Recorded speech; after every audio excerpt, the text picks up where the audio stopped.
Medicine. Our last stop, England, where a recipe for holistic health involves a little-known Eastern European tradition and lots of salt. Monita Rajpal investigates the saline secret to breathing easy. Until a few years ago, Tish Webster would have found the daily tasks of walking outside or working at her job almost impossible. From the time she was a little girl, the 28-year-old yoga instructor has suffered from hay fever and severe allergies to dust. This time of year I'd definitely be suffering really badly.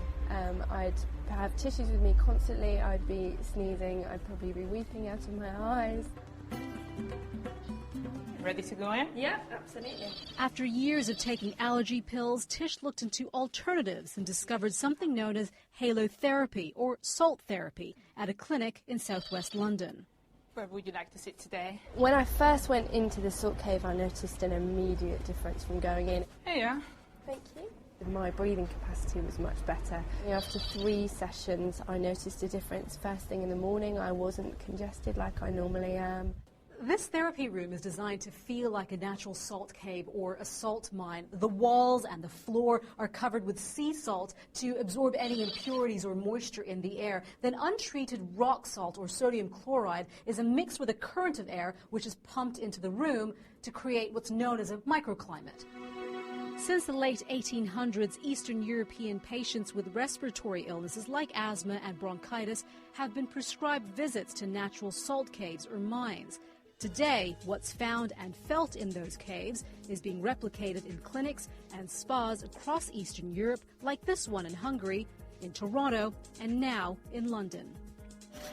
Grinding this special pharmaceutical salt into tiny particles, charging it with negative ions, blowing this dry saline aerosol into the treatment room. Patients won't see anything in the air. And they really won't feel anything? Well, they can probably taste the salt on their lips. The salt used has no additives and the concentration is specific to the patient's condition. The humidity and the temperature are controlled to maintain comfort and deliver maximum benefits that the salty air could bring. So why salt? First of all, salt is known to have antibacterial and anti-inflammatory properties.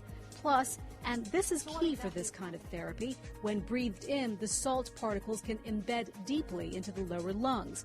And for people with respiratory illnesses, that's where a lot of the problems are. Once in the system, the salt absorbs bacteria and clears away mucus, which would otherwise block the airways. Is it 100% safe? Yes, we can say it's 100% safe. Also, different medical research has proven the effectiveness in at least 85% of the cases. In 2006, the New England Journal of Medicine published a study on patients with cystic fibrosis who used this kind of saline therapy for 48 weeks. They found that it was a safe and effective additional therapy for patients.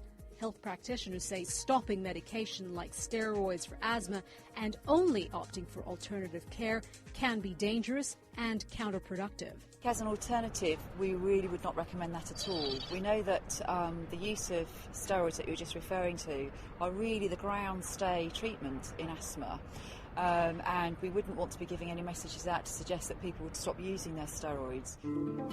The founders of the Salt Clinic in London say they have patients ranging from 6 months of age to 85. The cost for an hour-long sitting, about $56. And while they admit there are skeptics, they encourage people to just try it.